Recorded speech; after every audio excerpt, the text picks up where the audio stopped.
Shri Subbaiah freedom fighter.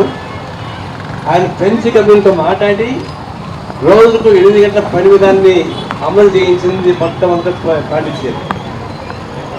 ఆ తర్వాత మన దేశవ్యాప్తంగా పెద్ద ఆందోళన జరిగింది.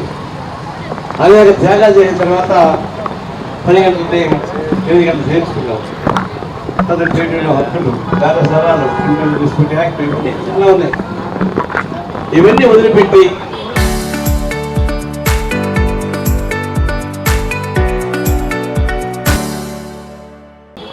ఈ కార్మికులది ఏముంది, అరుచుకుంటా పోతా ఉంటారు. మనం ట్రంప్ చుట్టూ తిరుగుతాం సరిపోతా అనుకుంటున్నారు. నవగ్రహాల చుట్టూ తిరుగుతాం ప్రదర్శన కోసం. ఇప్పుడు నవగ్రహాలు వదిలిపెట్టి ఒక ట్రంప్ మాత్రం దొరికినాయి, ఆయన చుట్టూ తిరుగుతా ఉంటాడు. దానివల్ల నష్టం వచ్చినట్టు మనం సమ్మెలు చేస్తున్నాం. కార్మికులు ఇక్కడ పోతా ఉన్నాయి, రైతాంగ సమ్మెలు చెప్పి వస్తూ ఉంది, ఉత్పత్తి రంగం దెబ్బతింటా ఉంది. ఓ 50 రోజుల్లో రైతులు కార్మికులు బానిసలాగా మారే ప్రభావం వస్తూ ఉంది. దీని ఎన్నింటి కారణం అంటే రాజ్యాంగాన్ని మార్చేస్తున్నారు. ఏ రాజ్యాంగం మనం కాపాడుకున్నామో, ఏ అంబేద్కర్ సూచించిన అంబేద్కర్ రాజ్యాంగం కాపాడుకుంటున్నామో అది అంచెల వారీగా తగ్గించుకుంటా వస్తా ఉన్నారు. ద ప్రెసిడెంట్ ఆఫ్ ఇండియా మనకు ఉంది, స్ట్రక్చరల్ బాడీస్, దాని స్థాయి తగ్గించేశారు. ఆమెనే ఉపయోగించుకొని, ఒక ఆదివాసిని ఉపయోగించుకొని ఈ ట్రైబల్ చట్టాలు మొత్తం మార్చి ఇప్పుడు అడవి ప్రాంతం మొత్తం కార్పొరేట్ కంపెనీకి అప్పగిస్తే వాళ్ళు రోడ్లు వేసుకొని రిసార్ట్ పెట్టుకోవడానికి చట్టం మార్చేశారు. 2023లో ఇదే మన ప్రెసిడెంట్ ఆఫ్ ఇండియా సంతకం పెట్టేసింది. అంటే ఆదివాసీల గొంతు కోసింది ఎవరంటే ఆదివాసీ బిడ్డ కాబట్టి దేశాధ్యక్షాన్ని గొంతు కోసేసింది. ఆమె ద్వారా చేయించాడు మోడీ. ఇప్పుడు ఎన్నికల కమిషన్ ఆఫ్ ఇండియా మొత్తం కూడా మారిపోయింది.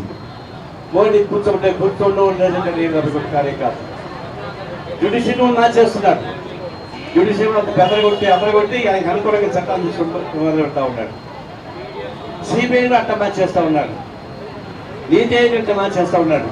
అంటే వాళ్ళకు ఉన్నటువంటి 5 వ్యవస్థీకృత బాడీస్ ఇంపార్టెంట్ అయితే 5 మొత్తం చదవగొడతా వస్తుంది. ఇప్పుడు పార్లమెంట్ చర్చలు లేకుండా చేస్తూ ఉన్నాడు. ఏ గొప్పగా ఉడిపోయి చర్చ జరిగితే మంచి తెలుసుంది కదా పార్లమెంట్లో, కానీ పార్లమెంట్ చర్చ లేకుండా చేస్తున్నాడు. ఇప్పుడు ఇంకోటి ఏం చేస్తున్నాడు, ఆర్టీసీ పెట్టిన జనగణమన స్థానంలో వందే మాత్రం చేస్తాను చెప్తున్నాడు. పోటీ ఉంది కానీ జనగణమన ఎప్పటి నుంచో వస్తున్నటువంటి సాంప్రదాయం అది స్కూల్ నుంచి. దాన్ని మార్చాల్సిన వచ్చిందంటే ఎందుకు వచ్చిందంటే గాంధీ ఎందుకు మార్చున్నాడు. గ్రామీణ ఉపాధి హామీ పథకానికి గాంధీ పరిమితాలు తీశాడు. అంటే గాంధీ కనపడకూడదు, నెహ్రూ కనపడకూడదు, ఈ దేశం సోదరుల స్మృతి కనపడకూడదు. ఆయన కావాల్సి ఇప్పుడు సావర్కర్ గుడులు కట్టామని ప్రశ్నలు నిర్ణయం చేశాడు. రేపో మాపో కాడ్సే బొమ్మలు కూడా పెట్టబోతాడు. అంటే గాంధీ మహాత్ముడిని హత్య చేసిన వాళ్ళు దేవుళ్ళు అవుతారు, దేశ ద్రోహానికి పాల్పడి సావర్కర్ అంటే దేవుళ్ళు అవుతారు, దేశం కోసం త్యాగం చేసిన భగత్ సింగ్ లాంటి వాళ్ళందరూ కూడా దేవుళ్ళు అవుతారా? ఈ విధంగా మార్చిపెట్టబట్టి అర్థం ఏంటంటే ప్రజాస్వామ్యం ఉండడానికి వీల్లేదు. కేవలం సంపన్న వర్గాలే ఉండాలి, కార్పొరేట్ వర్గాలే ఉండాలి. ఆయన వచ్చిన వరకు కానీ 2014 నుంచి ఇప్పటిదాకా 28 లక్షల కోట్ల రూపాయలు కార్పొరేట్ వర్గానికి రాయితీకి ఇచ్చాడు. లేదా చెప్పండి లెక్కలు నేను చెప్తాను కావాలి. గ్రామీణ ఉపాధి హామీ మంది ఎంత ఖర్చు పెట్టాడు, కేవలం 10 లక్షల కోట్ల రూపాయలే ఖర్చు పెట్టాడు.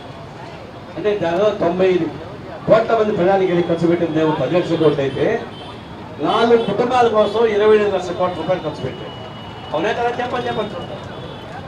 ఆ విధంగా కార్పొరేట్ కంపెనీకి అప్పగిస్తా ఉన్నాడు. ఇప్పుడు రాబోయే రోజులంతా ఏఐ అంటాడు, ఆర్టిఫిషియల్ ఇంటెలిజెన్స్ అంటారు. అంటే జనం మనుషులు లేకుండానే ఉత్పత్తి ఉపయోగపడే ఏర్పాటు చేస్తున్నాడు. ఇవన్నీ చూస్తుంటే మానవ రహితమైన డెవలప్మెంట్, హ్యూమన్ ఫేస్ కాదు, హ్యూమన్ ఫేస్ డెవలప్మెంట్ కాదు ఇది. ఇంతకుముందు చంద్రబాబు నాయుడు తక్కువ మాట్లాడి ఎక్కువ పనిచేసేవాడు. ఇప్పుడు ఆయన ఎక్కువ మాట్లాడేవాడు కూడా తప్పు ఇచ్చాడు, మొత్తం ఆపరేట్ చేయమని చెప్పి. సార్ వాళ్ళు చేయండి నాకు అభ్యంతరంగా. కానీ చేసేటువంటి మరి దేశం మొత్తం మీద ఆయనకి మోడీ దీన్ని ఇన్ఫ్లుయెన్స్ ఉంది కదా, మరి మోడీ దీనికి మాట్లాడకూడదని మాట్లాడడం లేదు. పైపెచ్చు మోడీకి చంద్రబాబు పొగుడుతున్నాడు, చంద్రబాబు నాయుడు ఏమో ఈయన పొగుడుతున్నాడు. ఇద్దరు కూతురు నాకు కూడా సరిపోద్దా? చంద్రబాబు నాయుడు గడ్డ ఆయన ముద్దు పెట్టుకుంటే ఆయన మీసాన్ని ఏం ముద్దు పెట్టుకుంటున్నాడు. మీరు ముద్దు పెట్టుకొని సావండి, ఇద్దరు కలిసి భారతదేశాన్ని నాశనం చేయబాక. ఈ నాశనం చేయడానికి మోడీ ఎంత బాగుందో చంద్రబాబు అదే బాగుంది చెప్తా ఉన్నా. అందుకనే రేపు రాబోయే ఖాళీ ఉండి కుదరదు. డెమోక్రసీ పోతా ఉంది, హక్కులు పోతా ఉన్నాయి, ఒక హింస పెరుగుతూ ఉంది, మహిళలపై దాడులు జరుగుతూ ఉన్నాయి. డేరా బాబు లాంటి వాళ్ళకి బెయిల్ ఇస్తారు, అంతేగాని వరవరావు లాంటి వాళ్ళకి బెయిల్ ఇయ్యరు. ఇంకా దేశంలో త్యాగం చేసే వాళ్ళు బెయిల్ జైల్లో ఉంటారు. ఈ దేశంలో అమ్మాయిని రేప్ చేసి చంపి రేప్ చేసేటువంటి వాళ్ళందరికీ బెయిల్ ఇస్తారు. వాళ్ళు బెయిల్ బయటకు వస్తే వాళ్ళు పెద్ద శోభ సమృద్ధంలాగా ఊరేగిస్తారు.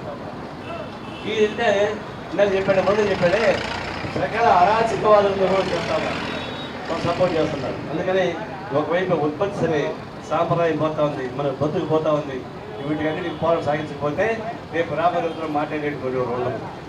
దీని నుండి సాగించడం జరుగుతూ ఉంది. ఎప్పుడైనా సరే మొత్తం చూపించి ఇంకా సమస్యల పోరాటం సాగించాల్సిన అవసరం పడతా ఉంది. హాయిగా కూర్చొని మైకలు మాట్లాడుకోవడం కాదు, క్షేత్రస్థాయి నుంచి కేంద్ర ప్రభుత్వ విధానాలకు వ్యతిరేకంగా పోరాటం సాగించకపోతే, ప్రాణాలు తెగించి పోరాటం సాగించకపోతే జైలు మొత్తం నింపడం ద్వారా, కోట్లాది మంది ప్రజానికాన్ని జైలు నింపడం ద్వారానే ఈ ఉద్యమాన్ని పదవి చేయగలం. అప్పుడే కేంద్రం దిగుస్తుంది. అలాంటి పోరాటం సాగించాలని కోరుతా సెలవు తీసుకుంటా ఉంటాం. చరిత్ర సృష్టించినోడు ఇప్పుడు ఆ చరిత్రని తిరగరాయబోతున్నాడు. అబద్ధాల గోడల్ని బద్దలు కొట్టి నిజాలను రాగా మీ ముందుంచబోతున్నాడు. నిజమైన వార్తల కోసం వెంటనే డౌన్లోడ్ చేసుకోండి రా యాప్ని.